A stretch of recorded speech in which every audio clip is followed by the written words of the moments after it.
සද්ධර්ම ශ්‍රාවක කාරුණික ගුණගරුක බෞද්ධ පින්නතුනි, බොහෝම ශ්‍රද්ධාවෙන් යුක්තව මේ සියලු දෙනාම සැදී පැහැදී සූදානම් වෙන්නේ තථාගත ශාන්තිනායක සම්මා සම්බුදුරජාණන් වහන්සේ විසින් ලෝක සත්වයන් පිළිබඳව අප්‍රමාණ දයාවෙන් අනුකම්පාවෙන් මෛත්‍රියෙන් යුක්තව අවබෝධ කරගෙන දේශනා කොට වදාළ නෛර්යානික වූ ධර්ම රත්නයෙන් අබමල් රේණුවකටත් වඩා අඩු බොහොම පුංචි කොටසක් දේශනා කරවගෙන ධර්ම ගෞරවය පෙරදරි කරගෙන දේශනාගත ධර්මයේ ශ්‍රවණය කරන්නත් එසේ ධර්ම ශ්‍රවණය කිරීමෙන් ලැබෙන අවවාද අනුශාසනා තම තමන්ගේ ජීවිතවලට එකතු කරගෙන වඩාත් නිවැරදි මෙලව ජීවිතයක් සකස් කරගෙන නිවැරදි වූ මෙලව ජීවිතයක් තුලින් සුගතිගාමී වූ පරලොව ආයති භවයකින් සැනසීමේ උතුම් පරමාර්ථයේ ඇතුවයි ධර්ම ශ්‍රවණය කරන්නත් සකල ලෝකයටම ධර්මයේ දානය කරවන්නත් සූදානම් වෙන්නේ. ඒ උදාාරතර වූ පුණ්‍ය සම්පත්තිය ඊ타ත්ම ඉක්මන් භවයක ඊ타ත්ම කෙටි කාලයකින් සැප සහිත ප්‍රතිපදාවකින් උතුම් චතුරාර්ය සත්‍ය ධර්මය අවබෝධ කර ගැනීම සඳහාම හේතු වේවා කියලා ප්‍රාර්ථනා කරමු. පින්තුනි, මේ දවස්වල මේ ධර්මදේශනා මාලාවේ අපි සාකච්ඡා කරන්නේ නිවැරදිව මරණ සති භාවනාව වඩන්නේ කොහොමද කියන කාරණාවයි. ඒ කාරණාව පැහැදිලි කරන ධර්මදේශනා දෙකක් මේ මාතෘකාව යටතේ කලින් ප්‍රචාරය වෙන්න යෙදුණා. එහෙමනම් අද මේ මාතෘකාව යටතේ කෙරෙන තුන්වෙනි ධර්ම දේශනාව සඳහා තමයි මේ පින්වත් පිරිස දායකත්වයේ දරමින් මේ සූදානම් වෙන්නේ. පින්නතුනි, මරණ සතියේ නිවැරදිව වඩන හැටි පැහැදිලි කරන මේ දේශනා මාලාවේ මේ මරණය පිළිබඳව සිහිපත් කරනකොට කාල මරණ සහ අකාල මරණ කියලා කාරණා දෙකක් සිහිපත් කරනවා. එහෙමනම් අපි මේ අකාල මරණය පිළිබඳවයි සිහිපත් කරමින් හිටියේ. ඒ පිළිබඳව කරුණු දක්වනකොට විශේෂයෙන් දුසී මාරයා පිළිබඳව අපි පහුගිය දේශනාවේ කරුණු දක්වන්නට යෙදුණා. එතන දුසී මාරයා වෙලා ඉපදුනේ අපේ මහමුගලන් මහරහතන් වහන්සේ. සංසාරේ බය මනාව ප්‍රකට කරන තැන. දුසී මාරයා කකුසඳ බුදුරජාණන් වහන්සේගේ විදුර කියන අග්‍ර ශ්‍රාවකයන් වහන්සේට ගලකින් ගැහුවා.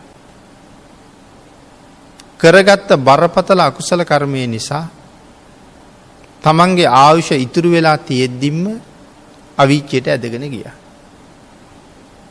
එතකොට අකාල මරණය. තව මැරෙන්න කල් තියෙනවා.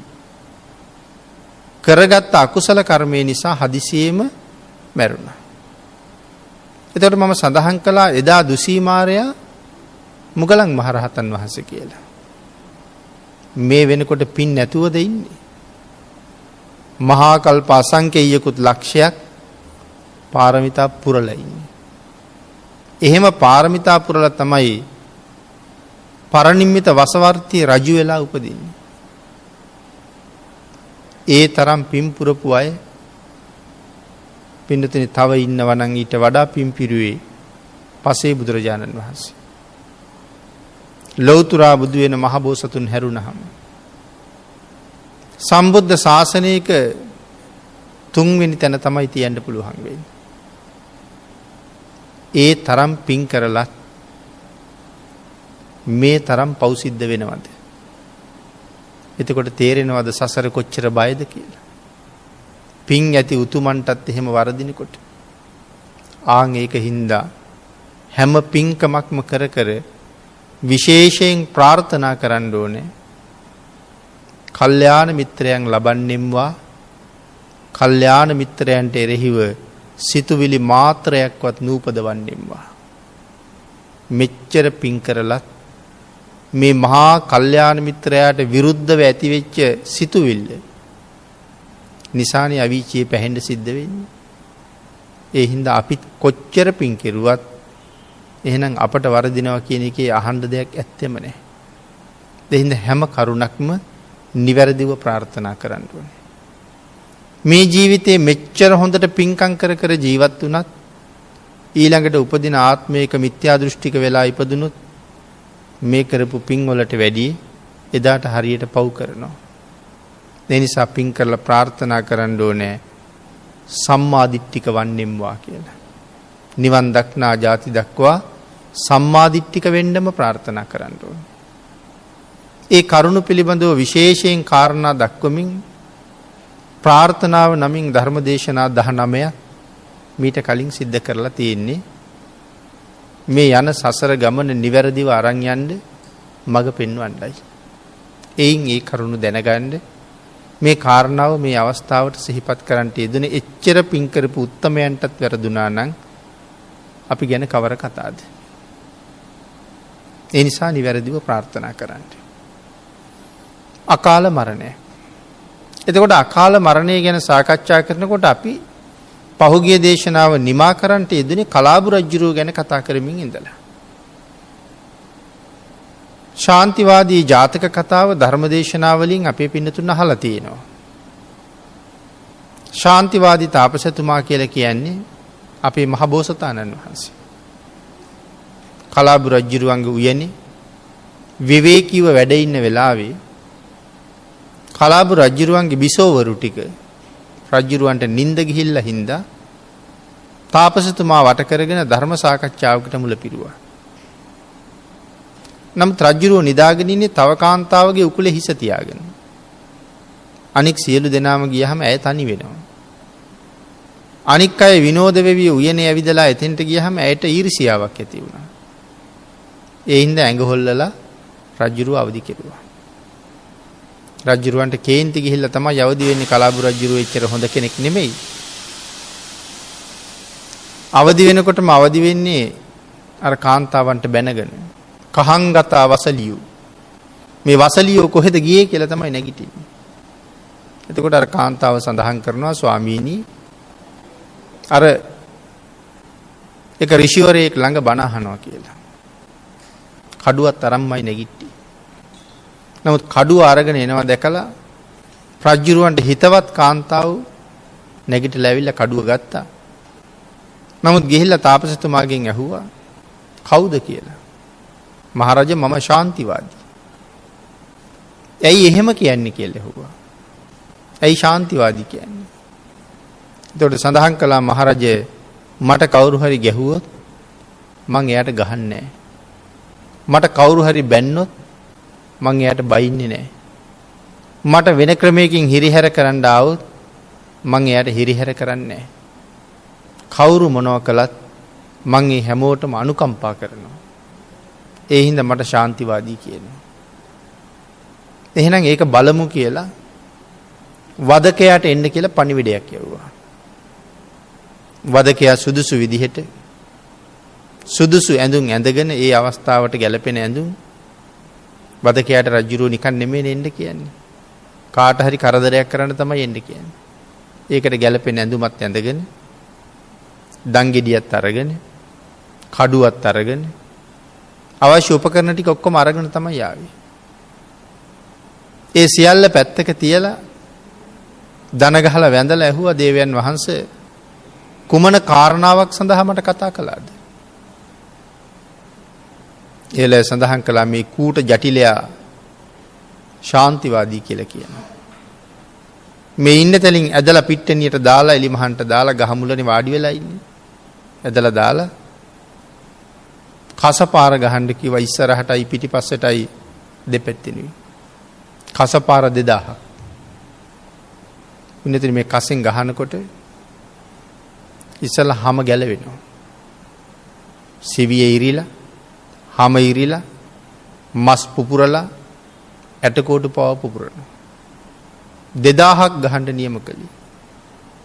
කසපාර 2000ම ගෙහුවා. ඊට පස්සේ අහනවත් දැන් ඔබේ ශාන්තිය තියෙනවද? මහරජා ඔබ හිතුවද මගේ සිවිය සිඳලා, හම සිඳලා, මස් සිඳලා, ඇට සිඳලා මගේ ශාන්තිය බලන්න පුළුවන් වෙයි කියලා? ඒක මගේ හදවතේ තියෙන එකක්.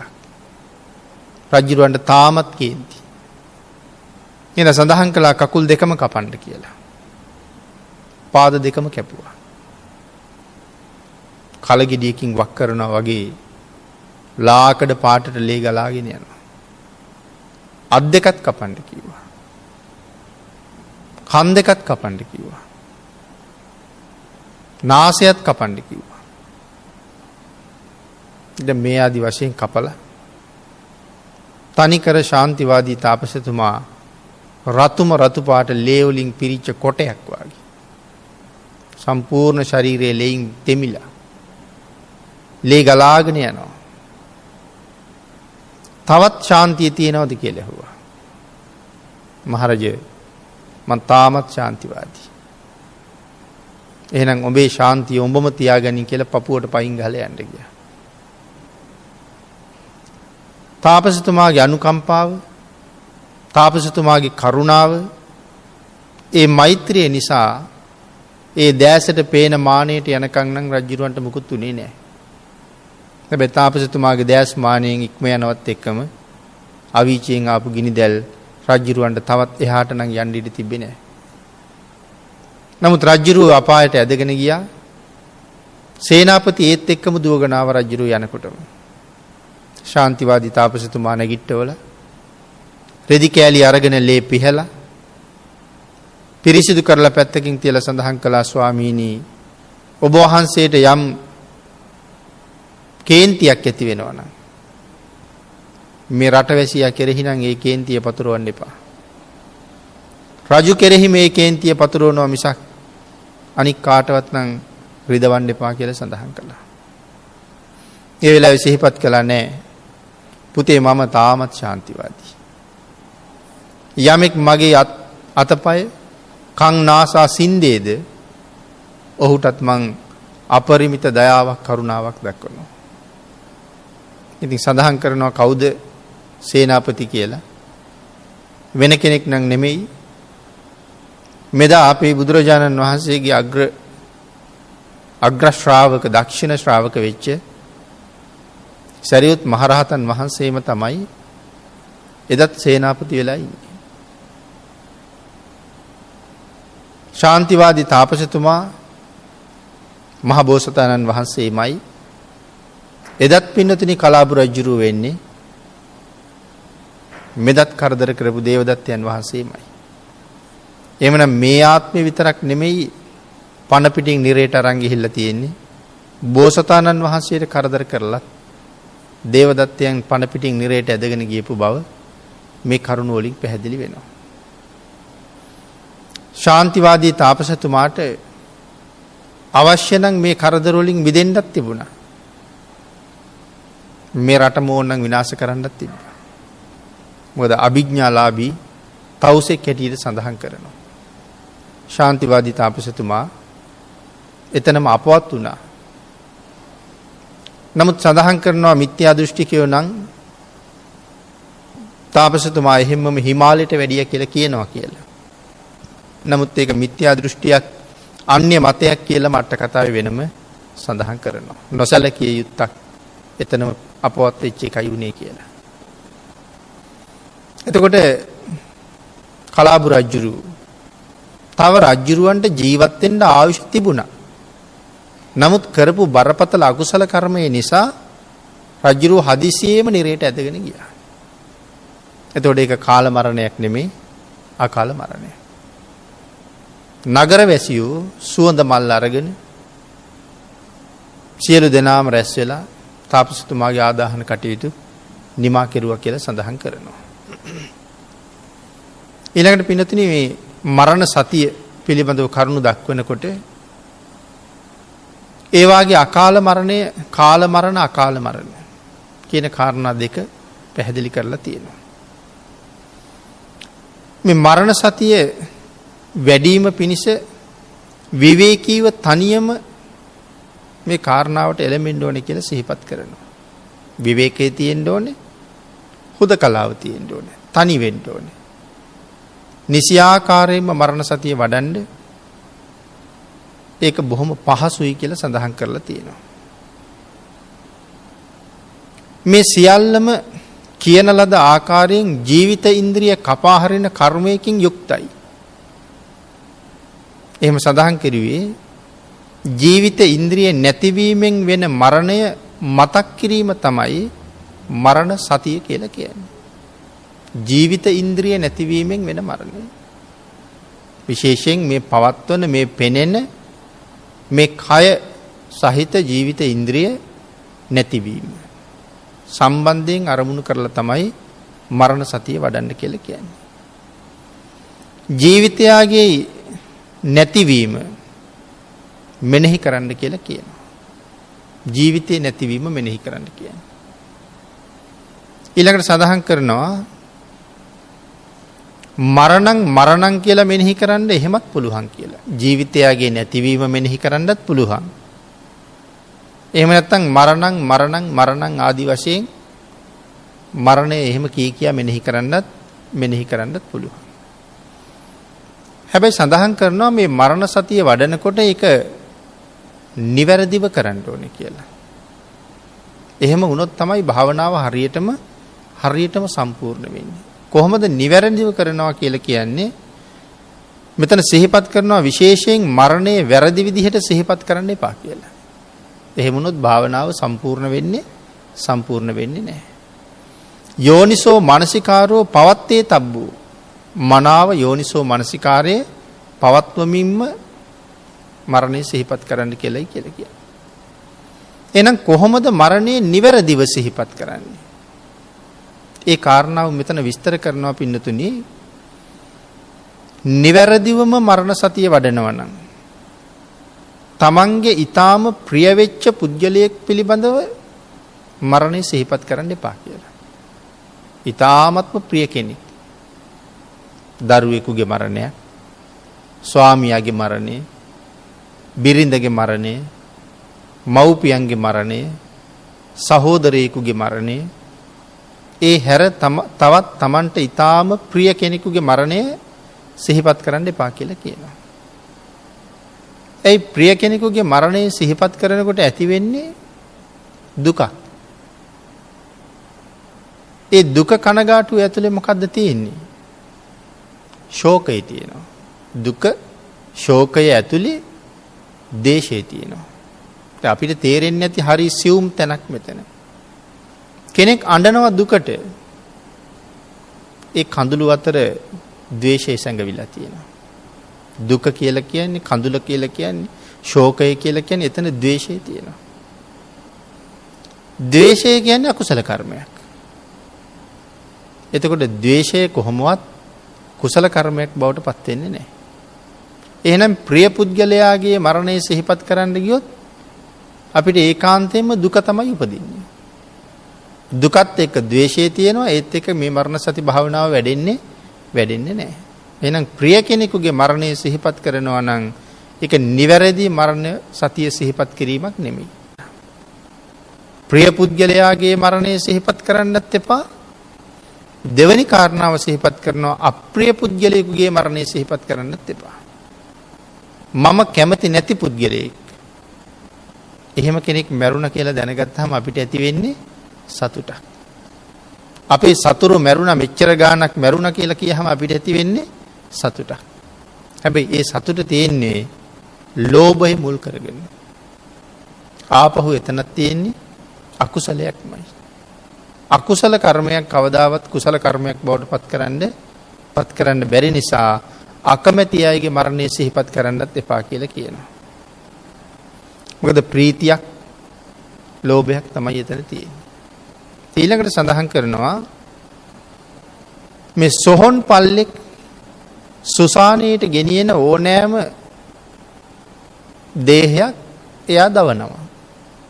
සොහොනේ ඉන්න කෙනා එතෙන්ට පුච්චන්න ගේන ඕනෑම දේහයක් බාල වේවා, තරුණ වේවා, මැදිවියේ වේවා, මහලු වේවා, ප්‍රභූ පුද්ගලයෙක් වේවා, යාචකයෙක් වේවා, එයාට කවුද කියන එක වටින්නේ නැහැ.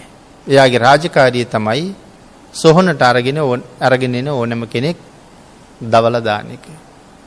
ඒ වාගේ දේවල් කරලා ඒ මිනිස්සයාට ඒක හොඳට හුරුයි. ඒ හින්දා දැක්කත් කොහොමත් කනගාටුවක් උපදින්නෙත් නැහැ. ඒ නිසා මෙතන සඳහන් කරනවා මේ කාරණාව මධ්‍යස්ථ පුද්ගලයෙක් වෙනුවෙන් ගන්නත් එපා කියලා. මොකද අර පුද්ගලයාට සියලු දෙනාම මධ්‍යස්ථයි. ඒ හින්දා මධ්‍යස්ථ පුද්ගලයෙක් හැටියට මරණය සිහිපත් කරන්න යන්නත් එපා කියලා සඳහන් කරනවා. නිතර ඒ වැඩේ කරලා ඒ පුද්ගලයාට ඒක සාමාන්‍ය වැඩක්. ඒ නිසා මධ්‍යස්ථයෙකුගේ මරණය සිහිපත් කරන්න එපා කියලා සඳහන් කරනවා. විශේෂයෙන් හිතට දැනෙන්නේ නැති නිසා. මධ්‍යස්ථ වෙච්චාම ඒක හිතට ඒ තරම් දැනෙන්නේ නැහැ. ඊළඟට සඳහන් කරනවා තමන්ගේ මරණය හිතන්නත් එපා කියලා. තමන්ගේ මරණය හිතන්න ගියොත් බය හිතෙනවා.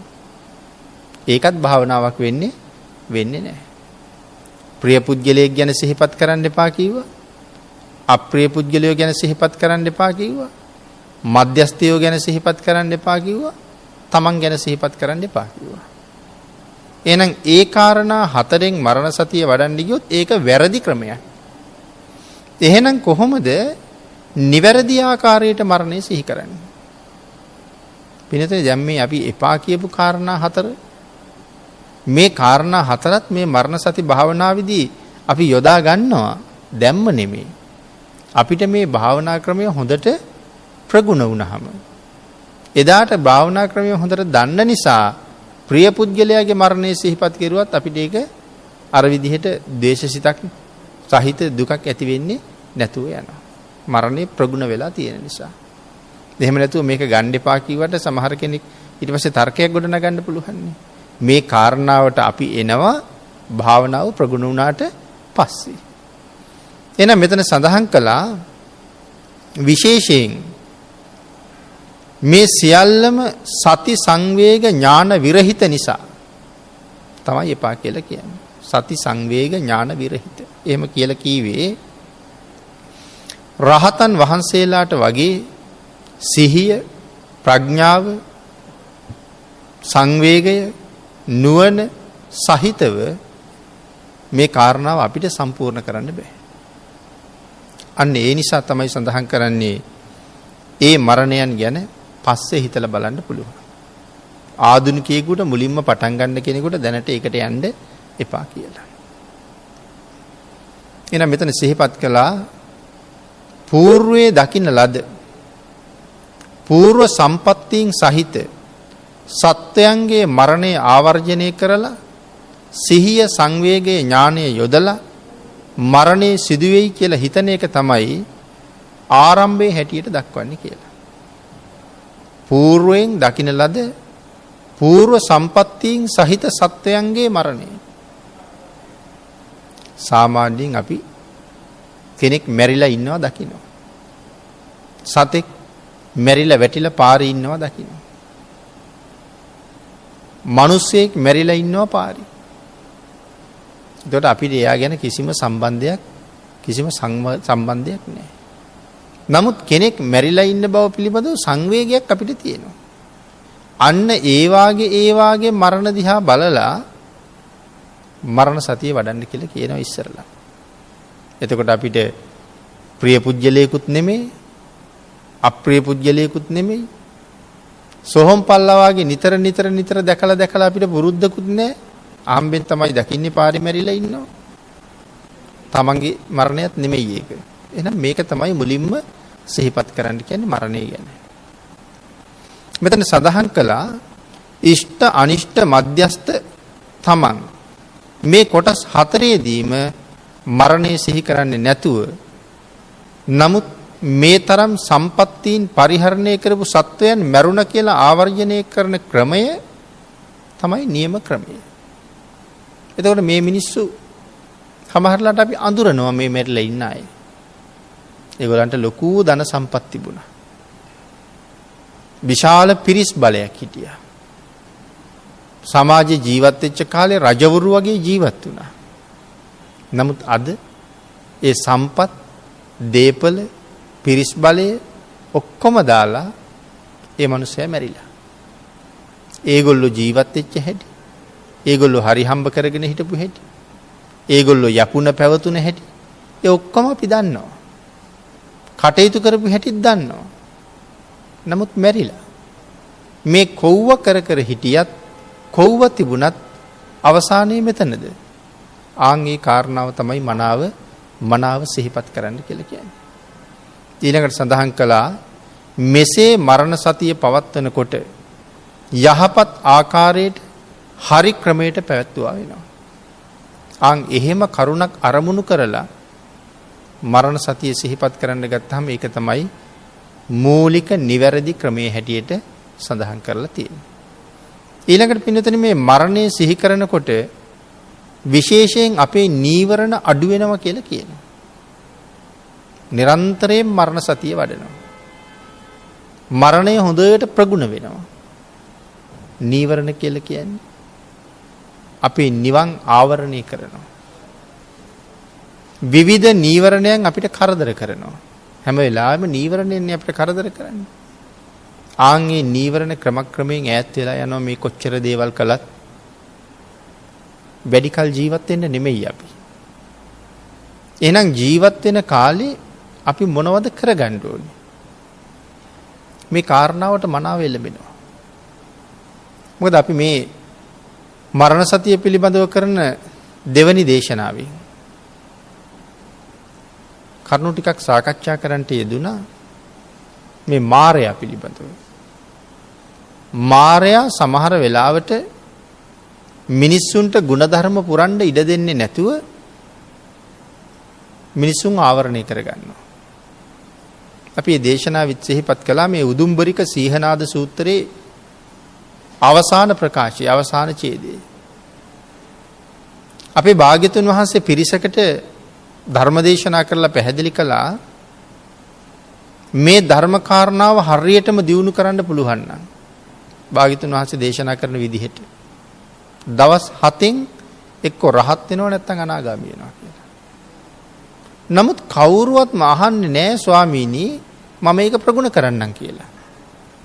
ඊට පස්සේ භාග්‍යතුන් වහන්සේ බැලුවා ඇයි මෙච්චර ළඟින් රහත් වෙන්න පුළුවන් කියලා කියනකොටත් කවුරුත් කතා කරන්නේ නැත්තේ කියලා. බලහම මාර්යා සියලු දෙනාටම ආවේශ වෙලා. ඊළඟට භාග්‍යතුන් වහන්සේ බලනවා මාර්යා අයින් කරලා ධර්ම දේශනාව කළොත් මේ අය ආපහු මේ කාරණාවේ යෙදෙනවද කියලා. යෙදෙන්නේ නැහැ. එහෙනම් භාග්‍යතුන් වහන්සේ එහෙම කරලා දේශනා කෙරුවා කියලා ප්‍රයෝජනයක් නැති නිසා මාරය අයින් කරන්නෙත් නැහැ. එහෙනම් සාමාන්‍ය මිනිසුන්ට ඕන තරම් මාරාවේශ වෙනවා. මිනිස්සු කටයුතු කරන හැටියට අපිට පේනවනේ මාරාවේශ වෙලා වගේ වැඩ කරන හැටි. නමුත් භාග්‍යතුන් වහන්සේගේ කරුණාව ලැබෙන්නේ නැහැ. හේතුව ඒගොල්ලන්ට කරුණාව ලැබුණා කියලා ඒගොල්ලෝ ඒකින් ප්‍රයෝජන ගන්නෙ නැහැ. ආන් ඒක තමයි මිනිස්සු මේ කුසලයට දහමට ප්‍රමාද වෙවි ජීවත් වෙන්නේ. අනික් ලෞකික දේවල් මිනිසුන්ට ඕන තරම් කරන්න වෙලාව තියෙනවා. වෙලාව වෙන් කරගන්නත් පුළුවන්. නමුත් පිනක් දහමක් කරන්න මිනිසුන්ට හරියට වෙලාව අඩුයි. වෙන් කරගන්න කාලෙකුත් නැහැ. ඒ නිසා පින්කම් කරන එක, සිල් ගන්න එක හැම වෙලාවෙම හෙටට ඊළඟ පොයට කල් යනවා. නමුත් අනිත් දේවල් වලට ඕන තරම් නිමාඩු තියෙනවා. ඕන තරම් වෙලාව තියෙනවා. මාරාවේශ වෙලා ඉන්නේ. නිවනට යන්න, යමු වෙන්න, සසර කෙටි කරගන්න, අපායෙන් මිදෙන්න කාලයක් වෙන් කරන්න නැහැ. නමුත් අපායට යන්න, සසර දුක් විඳින්න ඕන තරම් වෙලාව තියෙනවා. ධර්ම දේශනාවකට ආරාධනා කළත් සමහර වෙලාවට කියන වෙලාවට නෙමෙයි ධර්ම දේශනාවල් පටන් ගන්න. ආරාධනා කරන්නේ 4ට 5ට කියලා. නමුත් තැනට ගියහම තව පැය භාගයක් මිනිස්සු නෑ කට්ටිය නෑ කියලා පරක්කු කරනවා. එතකොට එන්න වෙලාවක් නැහැ. රස්සාවල් ඉවර වෙලා එන්න ඕනේ. ඒ හින්දා කියලා තව ටිකක් පරක්කු කරනවා. දැන් මේ මිනිසුන්ට මගුල් ගෙදරට යන්න වෙච්චාම, සාදේට යන්න වෙච්චාම, යාළුවෝ එක්ක යන්න වෙච්චාම ඕන තරම් නිමාඩු ගන්න පුළුවන්. නමුත් බණක් අහන්න එන්න විවේකයක් ගන්න ඉඩක් නැහැ කියලායි කියන්නේ. ඒ කියන්නේ ලෞකික දේවල් ඔක්කොම ඉවර කරලා වෙලාවක් තිබුණොත් සසරින් මිදෙන වැඩපිළිවෙලට යනවා. වෙලාවක් තිබුණොත් විතරයි. ඒ කියන්නේ නිවන් දකින්න ඕනේ, සසරින් මිදෙන්න ඕනේ කියන එක මේ ජීවිතේ තියෙන අන්තිම තැන. පළවෙනි තැන තියෙන්න ඕනේ ඒක. ඉතින් එහෙම උවමනාවක් නැති පිරිසක් වෙනුවෙන් සමහරලාට අපි පැය ගානක් රස්තියක් දෙන්න ඕනේ. නමුත් එතෙන්ට 10 දෙනෙක් නම් ඇවිල්ලා ඉන්නේ හතරට. ඒ තමයි නිවන් දකින්න ඕනේ පිරිස. ඒක උවමනා නැති පිරිසක් වෙනුවෙන් රස්තියාදු වෙනවට වඩා අර 10 දිනාට දහම් කාරණාවක් කියලා පිටත් වෙන එක හරි වටිනවා. ඒකට මාරාවේශ වෙලා තමයි ඉන්නේ. එහෙම අයට භාග්‍යතුන් වහන්සේගේ කරුණාවක් නැහැ. එමනම් මම මේ කාරණාව සඳහන් කළේ මාරයා සමහර වෙලාවට භයානක රූපයකින් පෙනී හිටලා අපි බය කරනවා. අපි කියමුකෝ භාවනා කරන අය, නැත්නම් මේ මිදෙන්න උත්සාහ කරන අය, නැත්නම් ලොකු දුගඳක්, දරන්න බැරි දුගඳක් ඇති කරවලා අපේ අවස්ථාව කඩලා බිඳලා විනාශ කරනවා. එහෙම වෙලාවටත් භාග්‍යතුන් වහන්සේ වැඩිම සලකන්නේ නැහැ. හැබැයි ජීවිතයට හානි කරන්න ලෑස්ති වුණොත් විශේෂයෙන් භාග්‍යතුන් වහන්සේ අපි කෙරෙහි බලනවා. ඒකට නම් මාරයට ඉඩ දෙන්නේ නැහැ කියලා සඳහන් කරනවා. හැබැයි මේ සසරින් එතර යන්න වීරිය වඩන පුද්ගලයන්ට කරදර කරන්න හැදුවොත් විතරයි. නිකං සාමාන්‍ය මිනිසුන්ට කරදර කරන්න හැදුවට භාග්‍යතුන් වහන්සේගේ කරුණාවක් එහෙම ලැබෙන්නේ නැහැ. එහෙමනම් අපි කල්පනා කරන්න ඕනේ බුදුරජාණන් වහන්සේගේ කරුණාව ලබන්න ඕන තැනට අපි ඇවිල්ලාද ඉන්නේ. භාග්‍යතුන් වහන්සේගේ කරුණාව ලැබෙන විදිහට අපි අපේ ජීවිතය හදලාද තියෙන්නේ. එහෙම නැත්නම් මේ ජීවිතෙන් අපි මොනවද කරන්න ඕනේ? භාග්‍යතුන් වහන්සේගේ කරුණා ජාලයේ ඇතුළට එනවා කියලා කියන්නේ ඒ හැම පුද්ගලයෙක්ම මහ පුදුම රැකවරණයක් හදාගත්ත කෙනෙක්. එහෙනම් මේ ලැබිච්ච අවස්ථාවෙන් කරන්න තියෙන්නෙම කරනවා නම් එතෙන්ට එන එක. ඒ සඳහා වීරිය වඩන එක නම් පින්දුතුනි මේ ලැබිච්ච ජීවිතෙන් කරගත යුතුම දෙයක්. එදාට තමයි තමන්ගේ ජීවිතයට හොඳ සාධාරණයක් ඉෂ්ට කරගත්ත වෙන්නේ. ඊළඟට මෙතන සඳහන් කළා මේ මරණය හරියටම සිහි කරන්නේ කොහොමද කියලා සඳහන් කරනකොට ඒ පිළිබඳව ආකාර 8ක් සඳහන් කරලා තියෙනවා. මරණය හරියටම සිහිපත් කරන හැටි ආකාර 8ක්. ඒ ආකාර 8 පළවෙනි එක තමයි වදක පච්චුපට්ඨානතෝ. මොකද්ද මෙතන වදක පච්චුපට්ඨානතෝ කියලා සඳහන් කරන්නේ? හැම වෙලාවෙම දකින්න ඕනේ මේ වදකයා එළඹිලා ඉන්නවා වගේ. මමත් ඉන්නවා. මගේ පිටිපස්සෙන් කඩුවක් අමෝරගෙන හැම වෙලාවෙම ඉන්නවා. වදකයා. යන තැන පස්සෙන් එනවා. හැබැයි මම දන්නේ නැහැ මෙයා කොයි වෙලාවෙ කඩුව මගේ ගෙලට පාත් කරයිද කියලා. ඒ නිසා හැම වෙලාවෙම සූදානමින් තමයි ඉන්නේ. දැන් වදකයා පිටිපස්සේ පේන්න නැති වුණාට අපි කවුරුවත් දන්නේ නැහැ මගේ ජීවිතේ කොයි වෙලාවෙ ගනීද කියලා. ඒකට තැනක් නැහැ, වෙලාවක් නැහැ. ඕනෑම වෙලාවක මැරෙන්න පුළුවන්. රෑ වෙන්න පුළුවන්, දවල් වෙන්න පුළුවන්, උදේ වෙන්න පුළුවන්, කෑම කන ගමන් වෙන්න පුළුවන්, රැකියාව කරන තැන වෙන්න පුළුවන්, පාසලේදී වෙන්න පුළුවන්.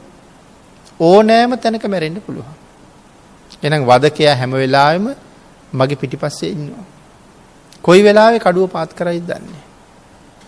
අන්න ඒ නිසා යම් විදිහකින් මොහුගේ හිස සිඳිමි කියලා කඩුවක් අරගෙන ඉන්න කෙනෙක් අන්න ඒ වදකයා එළඹිලා කියලා හැම වෙලාවෙම හිතන්න ඕනේ.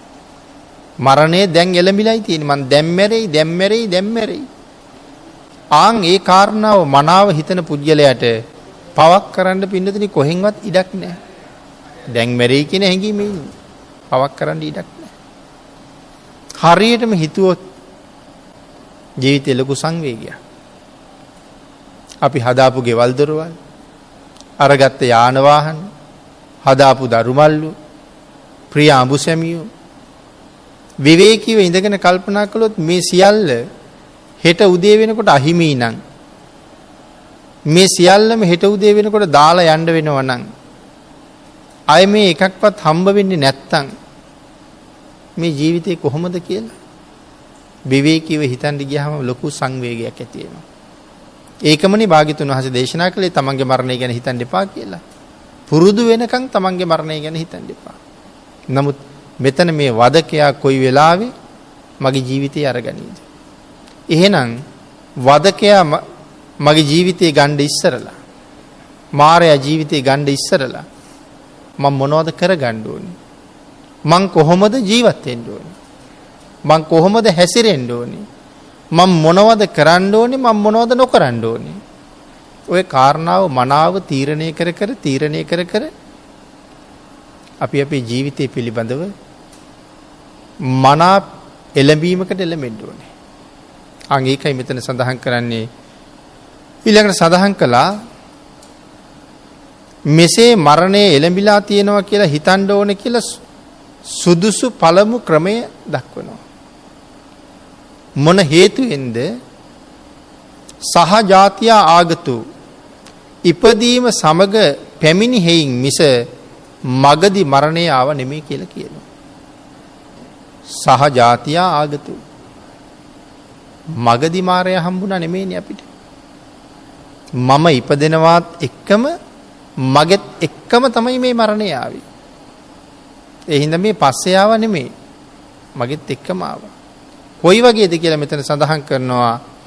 උපන් චිත්තක්ෂණයේ ඉඳලම මරණය එනවා. යම්සේ නයි හැතු කැකුල පොළොවෙන් මතුවෙනකොට හතු කැකුල මුදුනේ වැලි ටිකක් තියෙනවා.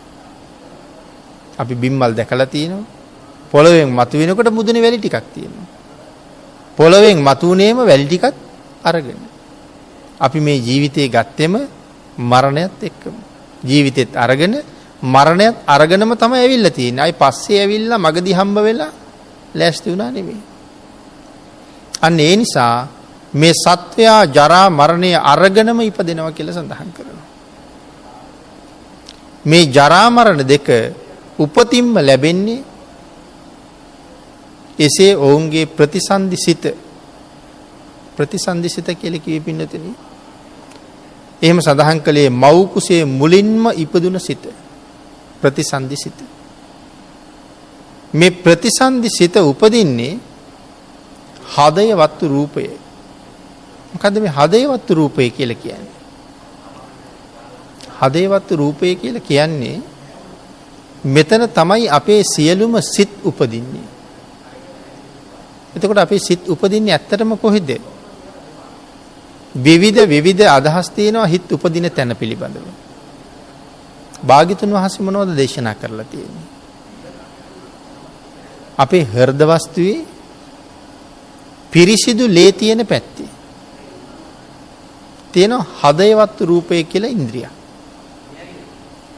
ඒක ලේ වල ගිලිලා නෙමෙයි තියෙන්නේ. පිරිසිදු ලේ ධාතුව ස්පර්ශ කරමින් නොකරමින් ලේ වල ගෑවෙමින් නොගෑවෙමින් තමයි හදයවත්තු රූපය තියෙන්නේ. ආන්ගේ හදයවත්තු රූපය උඩ තමයි මේ සියලු සිත් උපදිනවා කියලා සඳහන් කරන්නේ. එතන තමයි සිත් උපදින්නේ. යම් වෙලාවක මෙතන අපිරිසිදු වුණොත් පිරිසිදු ලේ තියෙන කොටස තමයි සිත් උපදින්නේ. එතකොට අපිරිසිදු ලේ පිරෙන්න ගත්තොත් එතන සිත් උපදින්න බැරි තත්ත්වයක් උදා වෙනවා යම් මොහොතක.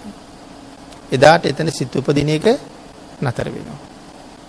හැබැයි එතන සිත් උපදින එක නතර වුණා කියලා කියන්නේ ඒ පුද්ගලයා මරුණා කියන එකයි. මේ සිත් පරම්පරාව උපදින තාක්කල් ඔහු පවතිනවා. ඒ සිත් පරම්පරාව ඉපදෙන එක නතර වුණ ගමන් පුද්ගලයා මරුණා කියලා අපි කියනවා. සිතට උපදින්න බැරි වෙන්න ඕනේ. අපි උදාහරණයක් සඳහන් කළොත් මෙහෙම. අපේ ඇඟේ මදුරුවෙක් වහලා ඉන්නවා. දැන් අපිට හිතෙනවා මදුරුවට ගහන්න. ඊට පස්සේ අපි අත උස්සලා මදුරුවට ගහනවා. ඒ අත උස්සලා මදුරුවට ගහනකොට අපේ අත ක්‍රමක්‍රමයෙන් මදුරුවාගේ ඇඟ උඩට පාත් වෙලා ඇවිල්ලා මේක වේගෙන් වෙන වැඩක්. මදුරුවාගේ තටුවල මදුරුවාගේ අඬුවල අපේ අත ගෑවෙනවා. නමුත් තාමත් මදුරුවාගේ සිත් උපදිනවනේ. මදුරුවා මැරුන්නේ නැහැ තව. හැබැයි මගේ අත දැන් මදුරුවාගේ කකුල් වල ගෑවෙන තැනට ඇවිල්ලා. ඊළඟට මගේ අත තව ටිකක් තද වෙනකොට මදුරුවාගේ කකුල් නැමෙනවා. තාමත් මදුරුවාගේ සිත් උපදිනවා. ඊළඟට මගේ අත මදුරුවාගේ ඇඟට තද වෙලා මදුරුවා තෙරපෙනවා. එකපාරම උනාට මේ සිද්ධි ටිකත් එක්කම නෙමෙයි මේක වෙන්නේ. මදුරුවා තෙරපෙනකොටත් තාම මදුරුවාගේ සිත් උපදිනවා. ඊළඟට මදුරුවා පුපුරනවා. නමුත් තාම මදුරුවාගේ සිත් උපදිනවා. මගේ අත වැදිලා මදුරුවාගේ තැලිලා ඇඟ මදුරුවාගේ හෘද වස්තුවත් තැලිලා. එතකොට දැන් අර මදුරුවාගේ උපදින්න ආපු ගලාගෙන ඉන්න සිත් පරම්පරාවට දැන් මෙතන උපදින්න බැරි තත්වයක් ඇති වෙලයි තියෙන්නේ. මොකද එතන විනාශ වෙලා ගිහිල්ලා සිත් පරම්පරාව වෙනවා. ඒ එන එකට මොකද වෙන්නේ ඊට පස්සේ? උපදින්න තැනක් හදාගෙන යනවා. ඒක හදාගන්න මාස ගණන් යනවාද? ඇහි පිල්ලම් ගහන්නත් කලින් ඒක හැදෙනවා. ඒ කියන්නේ මදුරුවා මෙතන මැරිලා තව තැනක උපන්න කියන එකයි. මේ ආපු සිත් එතන උපදිනවා. ඒ කියන්නේ මදුරුවා තැනක ඉපදුනා. මේ ක්‍රියාව මොන තරම් වේගෙන් වෙනවද? ඇහි පිල්ලමක් ගහනකොට නැත්නම් මදුරුවාට ගහලා මම අත ගන්නකොට මදුරුවා වෙන තැනක ඉපදිලා සිත් කෝටි ප්‍රකෝටි ගාණක් ඒ මදුරුවාට පහළ වෙලත් ඉවරයි. එයා එහෙ ඉපදුනේ මදුරුවෙක් වෙලාද නැද්ද දන්නේ. ඒ ඉපදුන කෙනාට සිත් කෝටි ගාණක් ඉපදිලත් ඉවරයි මං ගහලා අත ගන්නකොට. ඉතින් ඒ තරම් වේගෙන් මැරිච්ච කෙනා උපදිනවා. එහෙනම් මේ කාරණාව සඳහන් කළේ මේ හදයවත්තු රූපය කියන්නේ මොකද්ද? එහෙනම් හදයවත්තු රූපය උඩ තමයි මේ සිත් උපදිනවා කියලා සඳහන් කරන්නේ. සිත ඉපදිලා පැවතිලා එවලෙම නැතුව යනවා. ඉපදිච්ච සිත ඉපදුනා පැවතුනා නැති වෙනවා. උපාද ස්ථಿತಿ භංග. නමුත් මේකට මහ ලොකු කාලයක් ගත වෙන්නේ නැහැ. ඉපදීමයි පැවතීමයි නැතිවීමයි. මේක කාටද වර්තමානයේ දකින්න පුළුවන්? මහරහතන් වහන්සේලා උක දැක්කා. භාග්‍යතුන් වහන්සේ කොහොමද දැක්කා? පින්නතනි සඳහන් කරනවා වර්තමානයේ තත්පරයකට රූප රාමු ලක්ෂ ගාණක් අරගන්න පුළුවන් කැමරා තියෙනවා කියලා. එක තත්පරයකට රූප රාමු ලක්ෂ ගාණක් ගන්නවා. එහෙම කැමරාවකටවත් සිතක් උපදිනවයි පවතිනවයි නැති වෙනවයි කියන එක අහුවෙන්නේ නැහැ කියලා සඳහන් කරනවා. ඒ තරම්ම වේගවත් නිසා. ඒ නිසා තත්පරයකට ඒ වගේ සිත් කෝටි ප්‍රකෝටි ගාණක් ඇති වෙනවා කියලා සඳහන් කරනවා. නමුත් හැම හිතකටම උපත පැවතීම නැතිවීම කියන මේ තුනම තියෙනවා. එhmenan ධර්ම දේශනාවට තියෙන කාලේ නිමා වෙලා තියෙන නිසා අපි අද ධර්ම දේශනාව මෙතනින් නතර කරමු. මේ මරණ සතිය සම්බන්ධයෙන් කතා කරන තුන්වෙනි ධර්ම දේශනාව. උතුම් මාතෘකාවේ යටතේ සාකච්ඡා කරන තුන්වෙනි දේශනාවට දායකත්වයේ දක්වන්නේ මෙහි පැමිණි සියලු දෙනාගේම දායකත්වයෙන් මේ දේශනාව සිදු කරන බව සඳහන් කරනවා. උතුම් අරමුණ හැටියට සිහිපත් කරනවා පැමිණ සිටින සියලු දෙනාගේම නමින් මියගිය සියලුම ඥාතීන්ට පින් අනුමෝදන් කිරීම මෙහි උතුම් පරමාර්ථයේ බව සිහිපත් කරනවා. අද දිනට පස්වන උපන්දිනයේ සමරන සස්මිත අමාසිත පුතුට සෙත් පැතීම පැමිණ සිටින සියලු දෙනාගේ දූ දරුවන්ට ඔවුන් කරන කියන යහපත් කටයුතු සියල්ලක්ම ਸਰව ප්‍රකාරයෙන්ම සාර්ථක කරගන්න ආශිර්වාද කිරීම. ඊ타ම ඉක්මන් භවයක ඊ타මත්ම කෙටි කාලයකින් සැප සහිත ප්‍රතිපදාවකින් උතුම් චතුරාර්ය සත්‍ය ධර්මය අවබෝධ කර ගැනීම මේ උතුම් මව්බිම බේරාගත් රණවිරුවන්ට මේ මොහොතේ මව්බිම බේරා ගැනීමට උත්සාහවත් වන සියලුම ජාතිය විරුවන්ට මේ කලා වූ කුසල ශක්තිය හේතු වේවා කියලා ආශිර්වාද කරනවා. ඊ타ත්ම ප්‍රඥාගෝචරව පුණ්‍යානුමෝදනාව ගුණ කරමින් අද ධර්ම දේශනාවේ දායකත්වයේ දැක්වූ මේ සත්පුරුෂ දායක පිරිසටත් මේ සියලුම පුණ්‍ය ධර්මයන් අඩු නැතුව අනුමෝදන් වේවා. නිදුක් නිරෝගී භාවයේ චිරජීවනයේ උදා වේවා. මුලින් සිහිපත් කළා වගේ සැප සහිත ප්‍රතිපදාවෙන්ම උතුම් චතුරාර්ය සත්‍ය ධර්මය අවබෝධ වේවා කියලා ආශිර්වාද කරනවා. ආකාසට්ඨා ච බුම්මට්ඨා දේවා නාග මහිද්దికා පුඤ්ඤන්තං අනුමෝදිත්වා චිරං රක්칸තු ලෝක සාසනං දේවෝ වස්සතු කාලේන සස්ය සම්පatti හෝතු ච පීතෝ භවතු ලෝකෝ ච රාජා භවතු ධම්මිකෝ. සාදු සාදු සාදු. සදහවත්නි දේශනා පවත්වා වදාළ පූජනීය කෝරළයාගම සරණතිස්ස පින්වත් ස්වාමින් වහන්සේට නිදුක් නිරෝගී චිරජීවනයේ සැලසේවායි අපි ප්‍රාර්ථනා කරමු. සාදු සාදු සාදු. ඒ ප්‍රාර්ථනාව සමගින් මේ උතුම් දේශනාව නිමාඩපත් වෙනවා. පින්වත් ස්වාමින් වහන්සේට පරිස්කාර පූජාවන් සිදු කරන්න මේ පින්වතුන්ට ආරාධනා කරමින් හැම දිනාටම තෙරුවන් සරණයි.